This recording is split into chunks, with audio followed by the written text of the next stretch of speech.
Hi again, everybody. Welcome to part 2 of your introductory video for EDLM 540.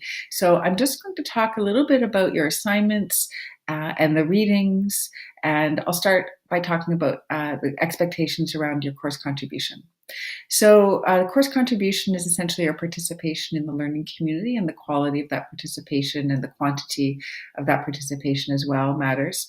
So my expectation for the course is that all of the little pieces, all of the forum posts and activities are required, and that they all add up to a greater whole, and your presence makes a difference in them.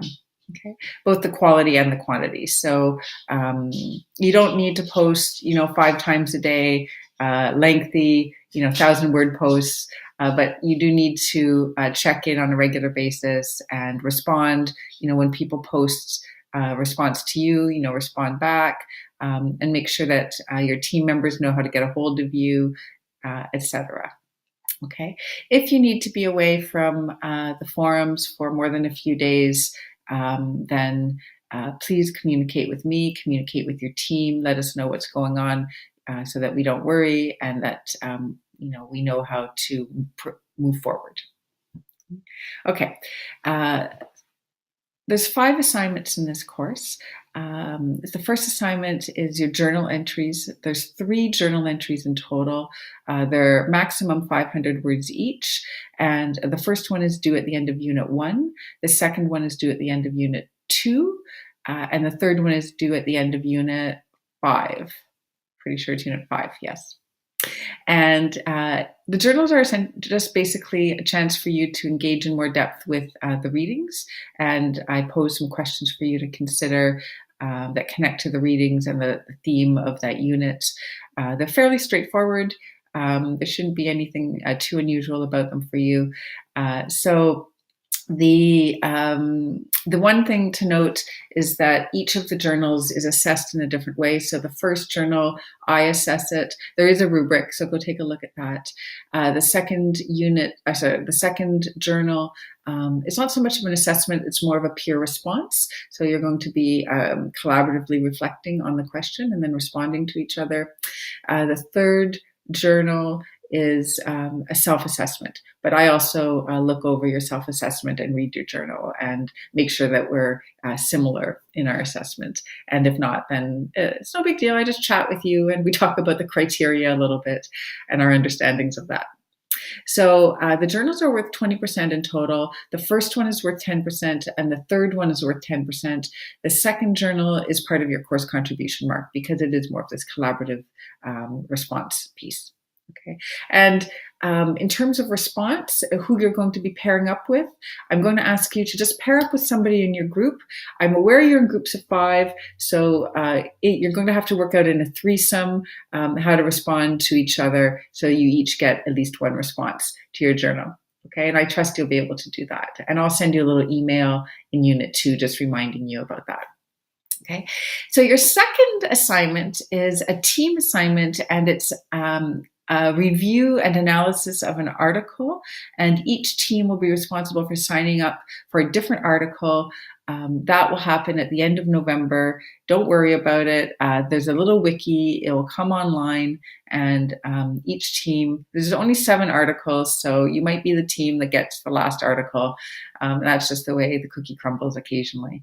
So in these articles, you're going to be asked to look at all the different components and discuss them, and then prepare a little review of it that you're going to post for others to see. And then you'll be asked to also respond to other people's reviews so that you get a sense of some of the other research.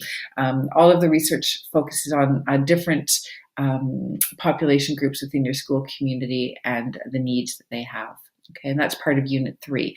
That assignment's only worth 5%, and the reason the mark is so low is because there's really a focus on that assignment for you thinking about your team process and focusing on the learning process rather than the marks for that assignment. You should always be focused on the learning process, but sometimes, when a mark is it's weighted really high, I understand that, does distract you sometimes from learning process.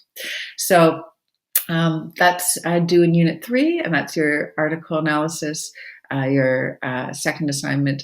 Your third assignment is an individual assignment. It's also worth 5%, and it's just an opportunity for you to reflect on your own learning within your team and your own contribution and your own process of learning within your team. So following up on, there's a team survey that asks you to think about all of the different aspects and qualities of your learning together. And there's an activity that asks you to do that and engage with that together as a team. And then I'm going to ask you to reflect individually and submit that to me for 5%. And that's also due in Unit 3, right before our holiday break on December 22nd. Yes, we do get a holiday break. I didn't mention that earlier, from December 25th until January 4th. Back on January 4th, but I designed it so that your assignment 3 is due on December 22nd. So if you play your cards right, you shouldn't have much to do after December 22nd until you get back. Okay. Assignment 4 is your main individual assignment. It's worth 35%. It's mapping the community, and this is a chance for you to dig in depth in your community and assess all of the different resources for partnerships, and assess some of the gaps and some of the needs, and to really get a lay of the land. And that will form a basis for your last and final assignment, which is a team assignment again that's worth 20%. And the team assignment, the 20% assignment, assignment 5, will ask you to take one of the maps that was created and to dig in depth into one particular school community and to use that as kind of your case study, your problem-based learning scenario, and as a team to work out an action plan for that. Okay. And again, I'm going to go over these in more detail in the Collaborate session, and there's a lot more details on the assignments in the Moodle shell, but that gives you sort of the big picture and how we're going to move forward together. Okay. Just another minute or so, I'll tell you a little bit about our book. Some of you maybe already have this beauty. It's edition 3, third edition. And I'm aware some of you were wondering if the second edition would be okay. I think there are a sufficient number of changes in the book to justify the third edition, and the page numbers don't match up as well. So I apologize that it's not available online for this course. Hopefully most of you have the third edition, though. We are going to be using all of the books, so it's not a matter of, you buy a big book and then we only use, 3 chapters. We'll be using all of it and making good use of it. Joyce Epstein is very well known in the field. If you do any research in this area, her name comes up. So it's a high quality source. Now, the other thing I want you to know about it, it's a handbook. It's very practical. There's lots of, exemplars and tables and graphics. And I mention that only because if I assign 3 chapters or, 50 pages, I don't want people to feel overwhelmed because, there are a lot of, big white spaces and not every single page. It's not the kind of book where you have to read every single page in depth. It's the kind of book where you read some of it in depth and some of it, you put a post-it and note that something's there, resources there. There's chapters that are devoted to, laying out a workshop in detail and a plan for a workshop. You might not read that in detail unless you want to go do the workshop. Stuff like that. I always encourage people to read with a purpose and to focus on quality over quantity always when you're reading. So to engage, have questions in mind, to critique and engage in conversation with the text so that you're not just mindlessly flipping the pages so that you can, quote unquote, read your 3 chapters. Okay. I would rather somebody read less, but, really engage with it than read more. Okay, so that's a little bit about the reading, a little bit about the assignments, a little bit about hopes and expectations around the course contributions. Just a final note, I don't have posted office hours for the course. My experience is that students appreciate them, but they also don't tend to show up.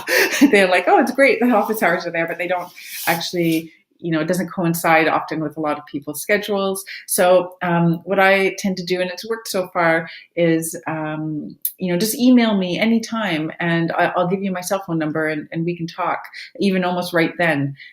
If I'm available, or I'll set something up as soon as possible with you. So my office hours are at your convenience. I do have other meetings that I have to be at. I do have other things going on, but as much as possible, I can always carve out, 15, 20 minutes even, or a quick, sometimes it's just maybe even a 3-minute chat with you. And we can do that by phone. We can do that by Skype. We can do that by Collaborate. So I am very available, and I do expect and hope that you'll contact me for whatever reason. Okay. So, thanks everybody. Thanks for watching the videos, and I look forward to seeing you on the forum, seeing you at the Collaborate session, and seeing you in other ways over the next 2.5 months. Thanks. Bye-bye.